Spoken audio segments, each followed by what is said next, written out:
Salut YouTube. Donc aujourd'hui, comme prévu, je vous présente le petit AT-AT Lego Star Wars. Donc je vais commencer tout d'abord par vous présenter l'AT-AT en lui-même. Ça va être court, hein. Puis je vais vous présenter le reste, tout ce que j'ai créé autour. Voilà. Donc pour commencer, le AT-AT, il est équipé devant, comme vous pouvez le voir, de deux canons à ressort que je vais pas activer parce que je risque de perdre les ressorts après justement. Nous avons juste au-dessus la tête avec les deux pilotes et le général Wirth qui n'est pas ici, hein, actuellement. Voilà. Ensuite, derrière, nous avons le système de crochetage pour Luke Skywalker qui est ici. Alors, je ne sais pas si vous le voyez, voilà, il est entre les jambes en fait. Nous avons juste au-dessus le rangement des Stormtroopers, Snowtroopers même, avec un soldat rebelle, voilà, capturé par les Impériaux. Nous avons ici en transversal, comme vous pouvez le voir, probablement l'entrée. Donc en fait, nous avons également un Snowspeeder impérial qui peut entrer. Voilà, il passe par là en fait, par l'arrière du vaisseau. Donc on peut refermer tout ça également, bien évidemment, comme ceci. Et donc Luke peut remonter et descendre. Nous avons également les jambes bien évidemment articulées, hein, vous pouvez le voir. Je les ai déplacées pour le mettre en position de bataille. Donc, pour le AT-AT, c'est fait, je viens de le présenter. À présent, je vais présenter toutes les créations que j'ai fait autour.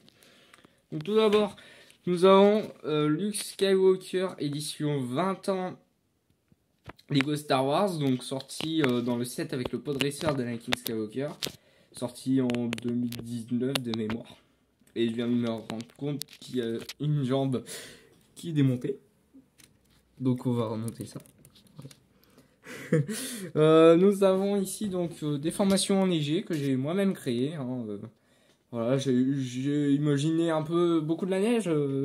J'ai en fait repris la bataille de Hoth dans Star Wars épisode 5, si vous vous en rappelez. Voilà. J'ai également mis un système d'antenne parce que je trouvais que c'était intéressant sur une bataille d'avoir des systèmes de communication pour l'Empire. Ensuite, nous avons ici les stands de tir pour les des Snowtroopers, je vais y arriver, hein.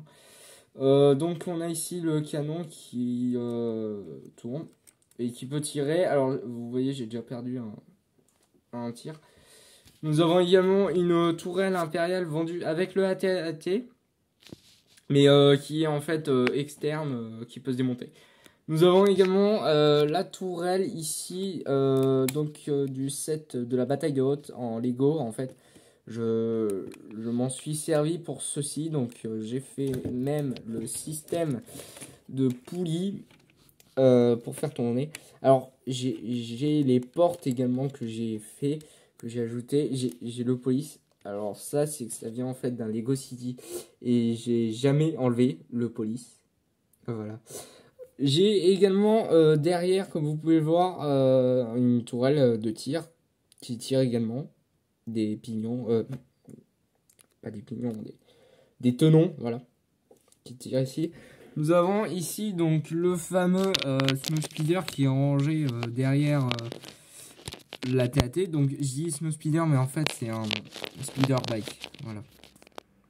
On dit speeder bike. Je sais pas pourquoi je dis Snowspeeder, c'est que ça va plus vite. Bref. Ensuite, nous avons derrière des formations enneigées encore. Avec là vraiment de la neige cristalline, hein. Et ici nous avons tous les stocks, les réserves de tir pour les Snowtroopers parce que c'est utile quand même, hein, pour la bataille de Hoth, hein. Même si elle n'a pas duré longtemps dans le film, on peut se dire qu'elle a duré plus longtemps parce qu'il y a toujours des soldats qui se battent. En fait, on suit surtout les héros.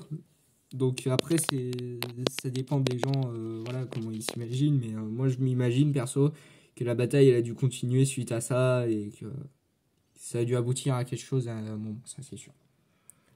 Ensuite, nous avons ici une création encore de moi. Donc c'est une caisse de rangement de matériel impérial, hein. J'ai mis des blasters et surtout beaucoup de matériel, voilà, de réparage, quoi, d'entretien, parce que comme je l'ai dit plus tôt, si la bataille a duré, forcément il faut aussi pouvoir réparer le matériel qui est abîmé. Nous avons ici donc également des soldats.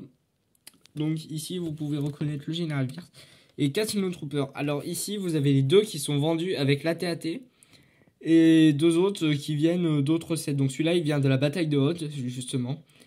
Et lui, il vient d'un magazine Lego.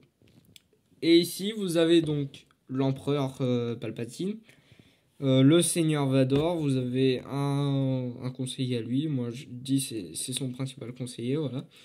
Et nous avons ici deux clones de la République. Donc je les prends pour dire c'est leur sécurité. Et le clone de la 501e, c'est le chef de la sécurité de l'empereur. Voilà. Donc on a fait à peu près tout le tour, je pense, de la TAT. Dans son ensemble, oui, pour moi, il n'y a plus rien à ajouter. Donc voilà, merci d'avoir regardé. J'espère que la vidéo vous plaira. Et à bientôt sur YouTube. Donc voilà, je vous mets aussi la TAT dans une situation de combat. Et donc je reviens ici pour lui là. Pour donc le conseiller principal de l'empereur, comme j'ai dit plus tôt. En fait, je considère personnellement que l'empereur, pour imaginer quand même tout ce qu'il fait dans l'Empire, il doit avoir aussi des gens qui le conseillent. Hein. Donc c'est pour ça que je dis le conseiller de l'empereur. Voilà.